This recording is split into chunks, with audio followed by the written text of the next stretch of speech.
My name is Purge and I approve the content in this video. Hey guys, this is SUNSfan and welcome to the official Dota Cinema Guide to FlawlezZ. If you aren't familiar with this hero, you may want to watch the introduction we did for him at the corresponding link. FlawlezZ is an agility carry who, interestingly enough, is best built as a tank. He's picked up to counter hard hitters and can be very tough to contain if left unattended. Skilling FlawlezZ is pretty straightforward, but some small tweaks should be made in certain situations. As a result, we've come up with two builds. One thing that is standard throughout is that you'll max plasma field by 7 in every scenario. Also, your ultimate Eye of the Storm should be skilled to standard 6, 11, and 16. At level 2, getting a level of static link is usually a good idea, because if used correctly can net you a kill quickly. Level 1 of this spell should not be underestimated. At level 4, get a level of unstable current.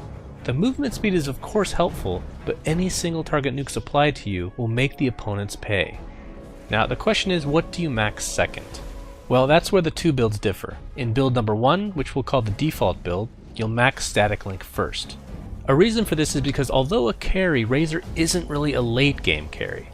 He'll start tapering off at some point, and since most of your damage comes from static link, you'll want to take advantage of it early. But in build 2, you'll max unstable current second.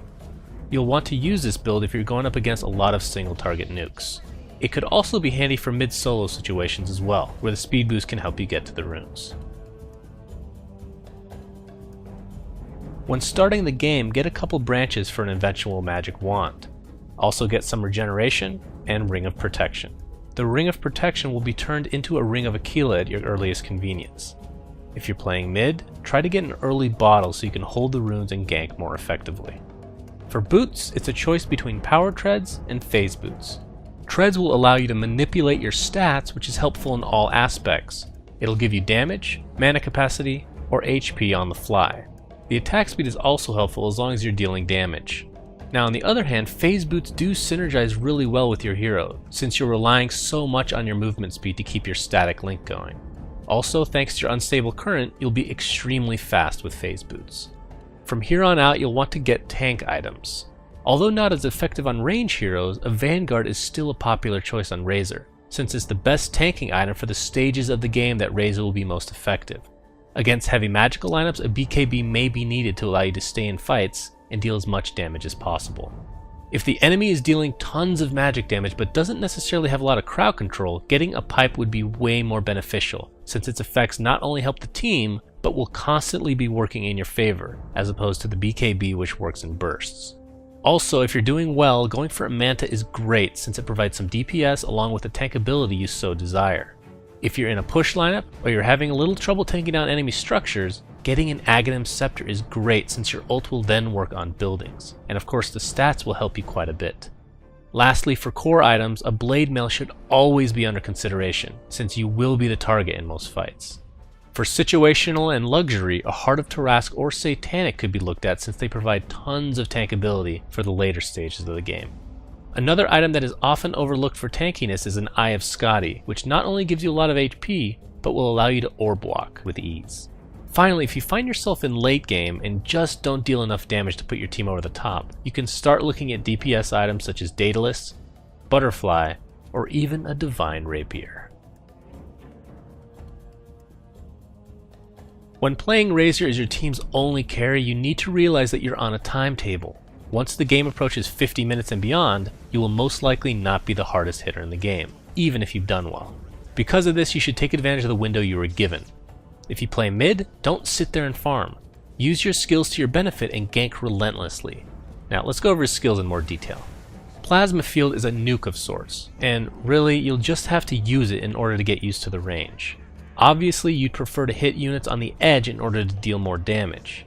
And since the radius is huge, if timed well, you can go in the jungle and after pulling, use it on 2 to 3 camps at a time to maximize your farm.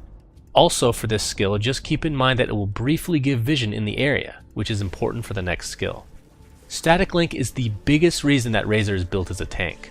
I mean, if you can steal someone else's damage pretty reliably, why would you build more DPS when building beefier will ensure you can just sit there and deal the damage needed?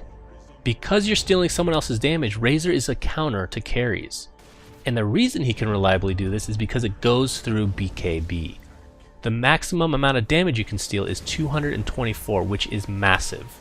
Now, in order to get numbers like that consistently, you'll have to be in range, which of course your passive can help with. The movement speed of Unstable Current synergizes directly with Static Field, and will of course slow and damage enemies who cast single target spells upon you.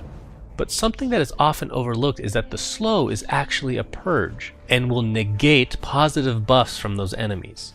This can be huge in certain situations. And of course, Eye of the Storm works a lot like the Boolean school. He picks on the weakest link. Use your superior move speed well, and you can easily avoid hitting creeps. And if you can keep up with your enemy, after a while they will have significantly lowered armor since each tick will remove 1. In teamfights, you can't always be choosy. The ideal situation would be to use your static link on the enemy carry for 8 seconds and then just pound away. Like we've talked about, Razor is a carry but is not dependent on DPS items. He is truly unique in this aspect. Since Razor deals a good amount of damage but has no stun or reliable slow to speak of, he's reliant on allies who can do it for him.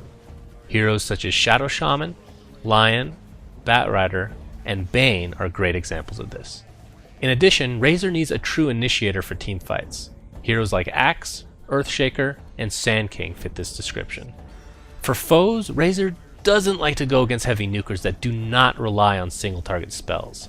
Examples of this include Outworld Destroyer, Queen of Pain, Shadow Fiend, and Invoker. Another great counter to Razor, even when tanky, would be Necrolite. Yes, his ultimate is single target, but it won't matter since it'll be the last thing Razor sees. Thanks for watching, and please remember to subscribe to our YouTube. Also, a big thanks to FlawlezZ and Purge for their help in writing this guide. You can check out their awesome channel